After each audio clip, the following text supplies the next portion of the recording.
Hello दोस्तों, तो कैसे हैं आप लोग। चलिए आज मैं लेकर आई हूँ एक बड़ी खबर और उसमें मैं आपको आज बताऊंगी कि आखिर क्या है CAA और इसे लागू करने के बाद इसके क्या नियम हैं और उसके बारे में जो भी जानकारी है वो मैं आपको आज इस वीडियो के जरिए दूंगी। लोकसभा चुनाव की घोषणा से पहले ही केंद्र सरकार देश के नागरिकता संशोधन अधिनियम 2019 यानी कि CAA लागू कर सकती है। वहीं सरकार ने वेब पोर्टल समेत अन्य जरूरी तैयारियां पूरी कर ली हैं और ये कानून संसद के दोनों सदनों से 4 साल पहले मंजूर हो गया था। राष्ट्रपति की मोहर भी लग गई थी, सिर्फ नोटिफिकेशन जारी होने का इंतजार किया जा रहा था। सूत्रों का यहाँ पर कहना है कि आचार संहिता से पहले इसका नोटिफिकेशन जारी किया जा सकता है। चलिए आइए जानते हैं कि CAA में क्या है प्रावधान और इस कानून के लागू होने से किन लोगों को नागरिकता दी जाएगी। दरअसल इस महीने की शुरुआत में केंद्रीय गृह मंत्री अमित शाह ने भी CAA को लेकर बयान दिया था। उन्होंने कहा था कि CAA के संबंध में नियम जारी कर इस साल लोकसभा चुनाव से पहले लागू किया जाएगा और शाह का ये कहना था कि हमारे मुस्लिम भाइयों को गुमराह किया जा रहा है और भड़काया जा रहा है। CAA सिर्फ उन देशों के अल्पसंख्यक लोगों को नागरिकता देने के लिए है जो कि पाकिस्तान, अफगानिस्तान और बांग्लादेश में उत्पीड़न का सामना करने के बाद भारत आए हैं। यह भी कहा कि भारतीय नागरिकता छीनने के लिए नहीं। सूत्रों का यह कहना है कि केंद्र सरकार आदर्श आचार संहिता लागू होने से पहले किसी भी समय नागरिकता संशोधन अधिनियम के नियमों को अधिसूचित कर सकती है। आज मैं आप सबके सामने कहकर जाता हूं, CAA इस देश का कानून है, इसको कोई रोक नहीं सकता, सबको नागरिकता मिलने वाली है। हमारी पार्टी का कमिटमेंट है। जो भाई आसपास के राज्यों से प्रताड़ित होकर यहाँ आए हैं, उनको धर्म परिवर्तन की धमकी देकर भगाया गया है, उनके सम्मान की, उनके मान की, उनकी संपत्ति की, उनके अच्छे जीवन की रक्षा करना हर हिंदुस्तानी का फर्ज है और ये होकर रहेगा। दीदी आप चिंता मत। नागरिकता संशोधन बिल पहली बार 2016 में लोकसभा में पेश किया गया था और यहां से तो ये पास हो गया था, लेकिन राज्यसभा में अटक गया था। बाद में इसे संसदीय समिति के पास भेजा गया और फिर 2019 का चुनाव आ गया। फिर से मोदी सरकार बनी। दिसंबर 2019 में इसे लोकसभा में दोबारा पेश किया गया। वहीं इस बार ये बिल लोकसभा और राज्यसभा दोनों ही जगह में पास हो गया। 10 जनवरी 2020 को राष्ट्रपति की इसमें मंजूरी मिली थी। वहीं अब इतने वर्षों तक आखिर क्यों अटका रहा CAA? तो CAA के लागू होने में देरी के कई फैक्टर्स रहे हैं। शुरुआती विरोध के कारण पूरे देश में CAA पर बहस तेज हो गई थी। खासकर असम और त्रिपुरा जैसे राज्यों में व्यापक प्रदर्शनों ने चिंताएं बढ़ा दी थी और दिल्ली के शाहीन बाग में धरना दिया गया। वहीं असम के गुवाहाटी में विरोध में सभाएं हुई और उसके बाद सुप्रीम कोर्ट में याचिकाएं दायर की गई और इसकी संवैधानिक वैधता पर सवाल उठाए गए। वहीं आलोचकों ने तर्क दिया कि ये कानून भेदभावपूर्ण है और इसमें म्यांमार के रोहिंग्या और तिब्बती बौद्धों जैसे कुछ उत्पीड़ित समूहों को शामिल नहीं किया गया है। इस बीच कोरोना के कारण देश में लॉकडाउन और प्रतिबंध लागू कर दिए गए। ऐसे में विरोध प्रदर्शन थम गए थे और फिर CAA पर लंबी खामोशी बनी रही। संसद में पारित होने के 4 साल बाद भी CAA लागू नहीं हो सका और इसके नियम और प्रक्रिया को अंतिम रूप दिया जाना बाकी था। वही लगातार एक्सटेंशन क्यों ले रही है केंद्र सरकार? ये जो एक सवाल है जो लोगों के मन में है। सवाल उठते रहते हैं कि उस कानून को लागू करने में देरी क्यों हो रही है। साल 2020 में सरकार की तरफ से लगाए गए CAA को लेकर एक्सटेंशन लिया जा रहा है। दरअसल संसदीय प्रतिक्रियाओं की नियमावली के अनुसार किसी भी कानून के नियम राष्ट्रपति की सहमति के 6 महीने के भीतर तैयार किए जाने चाहिए। अब ऐसा ना होने पर लोकसभा और राज्यसभा में अधीनस्थ विधान समितियों से विस्तार की मांग की जानी चाहिए। इसके साथ ही CAA के केस में 2020 से गृह मंत्रालय नियम बनाने के लिए संसदीय समितियों से नियमित अंतराल में एक्सटेंशन लेता रहा है। किन लोगों को यहाँ पर नागरिकता दी जाएगी, ये सवाल मुस्लिम हिंदू समाज को एक क्वेश्चन है जो खड़ा कर देता है, नागरिकता देने का जो अधिकार है पूरी तरह से केंद्र सरकार के पास है। पड़ोसी देश अफगानिस्तान, बांग्लादेश और पाकिस्तान के हिंदू, सिख, जैन, पारसी, बौद्ध और ईसाई समुदाय से आने वाले प्रवासियों को भारतीय नागरिकता देने के लिए 1955 के नागरिकता अधिनियम में संशोधन किया गया है। ऐसे प्रवासी नागरिक जो कि अपने देशों में धार्मिक उत्पीड़न से तंग आकर 21 दिसंबर 2014 से पहले भारत में आकर शरण ले चुके हैं, इस कानून के तहत उन लोगों को अवैध प्रवासी माना गया है जो कि भारत में वैध यात्रा दस्तावेज यानी कि पासपोर्ट और वीजा के साथ बगैर घुस चुके थे और या फिर वैध दस्तावेज के साथ तो भारत में आए हैं लेकिन तय अवधि से ज्यादा समय तक यहाँ पर रुक गए हों, उन लोगों के लिए ये लागू किया जाएगा। आवेदन करने की प्रक्रिया क्या होगी ये भी जान लें। सरकार ने पूरी प्रक्रिया को ऑनलाइन बनाया है, इसके लिए ऑनलाइन पोर्टल भी तैयार किया गया है। वहीं आवेदक अपने मोबाइल फोन से भी इसे अप्लाई कर सकता है। आवेदकों को वह साल बताना होगा जब उन्होंने दस्तावेजों के बिना भारत में प्रवेश किया था, या फिर आवेदकों से कोई दस्तावेज नहीं मांगा जाएगा बल्कि नागरिकता से जुड़े जितने भी ऐसे मामले पेंडिंग है वे सारे के सारे ऑनलाइन कन्वर्ट किए जाएंगे। पात्र विस्थापितों को सिर्फ पोर्टल पर ऑनलाइन आवेदन करना होगा और उसके बाद गृह मंत्रालय जांच करेगा और नागरिकता जारी कर देगा। वहीं क्या अब तक किसी को नागरिकता इसमें नहीं मिली है? सरकार ने 9 राज्यों के डीएम को नागरिकता को लेकर बड़े अधिकार दिए हैं और पिछले 2 साल में 9 राज्यों के 30 से ज्यादा जिला मजिस्ट्रेटों और गृह सचिवों को अथॉरिटी दी गई है। वहीं डीएम को अफगानिस्तान, पाकिस्तान और बांग्लादेश से आए गैर मुस्लिम अल्पसंख्यक समुदाय को भारतीय नागरिकता देने की शक्तियां मिली हैं।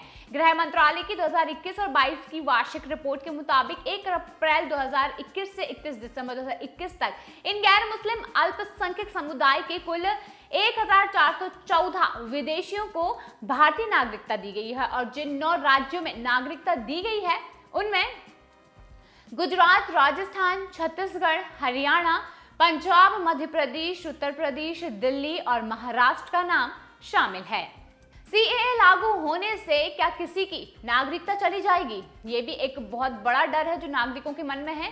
सरकार ने साफ कर दिया है कि नागरिकता संशोधन अधिनियम में किसी भी भारतीय की नागरिकता छीनने का कोई भी प्रावधान नहीं है, यानी कि अगर किसी नागरिकता पर कोई संकट नहीं है और अगर होता भी है तो जांच होगी।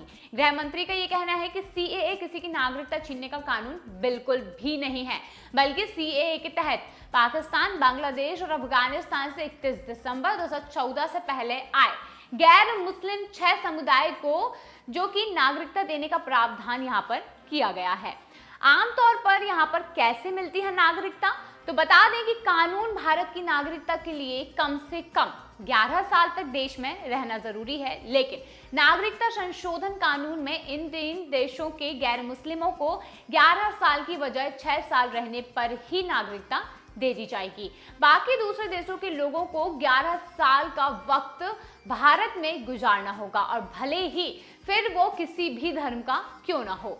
वहीं अगर बात करें कि नॉर्थ ईस्ट में क्यों बस गए हैं शरणार्थी, तो बता दें कि नॉर्थ ईस्ट का समय अल्पसंख्यक बंगाली हिंदुओं का गढ़ बन चुका है और इसकी वजह से सामने आई है जो कि है दरअसल पाकिस्तान के पूर्वी हिस्से में बड़ी संख्या में बंगाली भाषा बसे हुए हैं। वही बताते हैं कि जिस पर लगातार हिंसा हो रही थी वहां पर युद्ध हुआ और बांग्लादेश बन गया, लेकिन कुछ ही समय में बांग्लादेश में भी हिंदू बंगालियों पर अत्याचार होने लगे क्योंकि ये देश भी मुस्लिम बहुसंख्यक है और पाकिस्तान और बांग्लादेश में अत्याचार से परेशान होकर लोगों ने पलायन करना शुरू कर दिया और भागकर भारत आने लगे और इन लोगों को वैसे तो अलग अलग राज्यों में बसाया जा रहा था, लेकिन पूर्वोत्तर का कल्चर इन्हें अपने ज्यादा करीब लगा और वे वहीं पर बसने लगे। क्योंकि पूर्वोत्तर राज्यों की सीमा बांग्लादेश से सटी हुई है, इसीलिए भी यहाँ से लोग आते हैं। अब यहाँ पर एक सवाल ये भी है कि अगर सीएए लागू होता है तो क्या बदल जाएगा? तो मेघालय में वैसे तो गारो और जैंतिया जैसी ट्राइब मूल निवासी है, लेकिन अल्पसंख्यकों के आने के बाद वे पीछे रह गए। हर जगह पर माइनॉरिटी का दबदबा हो गया और इसी तरह त्रिपुरा में बोरोक समुदाय मूल निवासी है, लेकिन वहां भी बंगाली शरणार्थी बढ़ चुके हैं। यहाँ तक कि सरकारी नौकरियों में बड़े पद भी उनके पास जा चुके हैं। अब अगर यहाँ पर CAA लागू होता है तो मूल निवासियों की बची कुची ताकत भी यहाँ से चली जाएगी और दूसरे देश में आकर बसे हुए अल्पसंख्यक उनके संसाधनों पर कब्जा कर लेंगे। और यही डर है कि जिसकी वजह से पूर्वोत्तर CAA का भारी विरोध कर रहा है। असम में इसका क्या फर्क पड़ेगा? तो असम में 20 लाख से ज्यादा हिंदू बांग्लादेशी अवैध रूप से निवास कर रहे हैं। यह दावा साल 2019 में वहां के स्थानीय संगठन कृषक मुक्ति संग्राम कमेटी ने किया था। यही हालत बाकी राज्यों के भी बने हुए हैं। CAA को लेकर यहाँ पर सरकार और विपक्ष क्या कह रही है? तो बता दें कि विपक्ष का यहाँ पर कहना है कि यह प्रावधान सिर्फ 6 धर्मों से जुड़े लोगों तक ही क्यों सीमित है, मुसलमानों को शामिल क्यों नहीं किया गया और यह सिर्फ 3 देशों से आने वाले लोगों पर ही क्यों लागू होता है। केंद्र सरकार का जो दावा है कि इन 6 धर्मों के लोगों को तीनों इस्लामिक देशों में उत्पीड़न का सामना करना पड़ा है और इसीलिए उन्हें आश्रय प्रदान करना भारत का एक नैतिक दायित्व है। मुसलमान वहां पर धार्मिक मामले में पीड़ित नहीं है। वहीं विपक्ष का यहाँ पर कहना है कि इस कानून के जरिए खास तौर पर मुस्लिम समुदाय को निशाना बनाया जा रहा है और वे जानबूझकर अवैध घोषित किए जा सकते हैं। वहीं बिना वैध दस्तावेजों के भी बाकियों को जगह मिल सकती है और विपक्ष का तर्क है कि यह संविधान के अनुच्छेद 14 का उल्लंघन है जो कि समानता के अधिकार की बात करता है। हालांकि पूर्वोत्तर के पास अलग वजह है और वे मानते हैं कि अगर बांग्लादेश से आए अल्पसंख्यकों को नागरिकता मिली तो उनके राज्य के संसाधन बढ़ जाएंगे और एक बड़ा वर्ग यह भी कहता है कि पूर्वोत्तर के मूल लोगों के सामने पहचान और आजीविका का संकट पैदा हो जाएगा। पूर्वोत्तर के मूल निवासी यानी कि वहां बसे आदिवासी लोग CAA के विरोध में हैं और इन राज्यों में यानी कि अरुणाचल प्रदेश, असम, मणिपुर, मेघालय, मिजोरम, नागालैंड और त्रिपुरा शामिल है और इन 7 राज्यों के मूल लोग सजातीय हैं और इनका खान पान और कल्चर काफी हद तक मिलता है। लेकिन कुछ दशकों से यहाँ पर दूसरे देशों के अल्पसंख्यक समुदाय भी आकर बसने लग चुके हैं और खासकर बांग्लादेश और पाकिस्तान के अल्पसंख्यक बंगाली यहाँ पर आकर रहने लगे हैं। गृह मंत्री अमित शाह ने CAA पर बड़ी बात कही है। गृह मंत्री अमित शाह ने 2024 में आम चुनाव से पहले CAA लागू करने का वादा किया था और इसके पारित होने के करीब 3 साल बाद यानी कि 29 नवंबर 2023 को गृह मंत्री अमित शाह ने कहा था कि बीजेपी के नेतृत्व वाली केंद्र सरकार CAA लागू करेगी और इसे कोई नहीं रोक सकता है। गृह मंत्री शाह ने तुष्टीकरण, घुसपैठ, भ्रष्टाचार और राजनीतिक हिंसा को लेकर पश्चिम बंगाल की मुख्यमंत्री ममता बनर्जी पर भी हमला बोला था। 3 जनवरी को एक मीडिया रिपोर्ट्स में भी ये कहा गया था कि केंद्र सरकार ने CAA के नियम तैयार कर लिए हैं और 2024 में लोकसभा चुनाव की घोषणा से पहले अधिसूचित कर दिया जाएगा। केंद्र सरकार के सूत्र का यहाँ पर कहना था कि एक बार नियम जारी होने के बाद कानून लागू किया जा सकता है और पात्र लोगों को भारतीय नागरिकता दी जा सकती है। 28 जनवरी को केंद्रीय मंत्री शांतनु ठाकुर ने कहा था कि 7 दिन में CAA के नियम आ जाएंगे और उन्होंने इसके जल्द लागू होने की गारंटी भी यहाँ पर दे दी थी। शांतनु ठाकुर पश्चिम बंगाल के दक्षिण 24 परगना में एक जनसभा को संबोधित कर रहे थे। वे वहां पर बंगाड़ लोकसभा सीट से बीजेपी सांसद हैं और ये इलाका बांग्लादेश की सीमा से सटा हुआ है। वहीं बता दें कि आम चुनाव से पहले CAA लागू करने की चर्चा को विपक्षी दल राजनीति के तौर पर देख रही है। TMC नेता शशि पांजा कहते हैं कि हमेशा की तरह बीजेपी CAA को लेकर अपनी पुरानी रणनीति का सहारा ले रही है। जब वो यानी कि शांतनु ठाकुर ये बयान देते हैं तो उसमें आत्मविश्वास की कमी होती है और हमारी CM ममता बनर्जी ने बहुत स्पष्ट रूप से कहा है कि यह बीजेपी के लिए एक चुनावी मुद्दा है। वह लोगों के लिए जिस तथाकथित नागरिकता की बात कर रहे हैं वे पहले से ही इस देश के नागरिक हैं।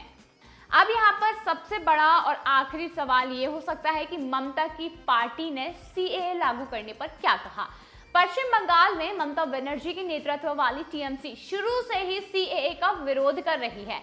TMC ने CAA नियमों की जल्द अधिसूचना की खबरों पर मंगलवार को चिंता जताई और आरोप लगा दिया कि इस तरह की अटकलों का उद्देश्य जनता को गुमराह करना और संसदीय चुनाव से पहले बीजेपी की सांप्रदायिकता का बयानबाजी फैलाना है। TMC प्रवक्ता कुणाल घोष ने कहा, हमारी पार्टी सुप्रीमो और मुख्यमंत्री ममता बनर्जी ने स्पष्ट रूप से कहा है कि हम CAA का विरोध करेंगे। अधिनियम के कार्यान्वयन के संबंध में जिस तरह की रिपोर्ट सामने आ रही है, हम उससे चिंतित हैं और जिस तरह से राज्य के निवासियों के आधार पर कार्ड निष्क्रिय किए जा रहे हैं, वो नागरिकता संशोधन अधिनियम को लागू करने का एक सुनियोजित हिस्सा है। टीएमसी सीएए लागू करने के केंद्र के प्रयास का पुरजोर विरोध करेगी और हम इसे चुनाव से पहले बीजेपी के सांप्रदायिक बयानबाजी का हिस्सा मानते हैं।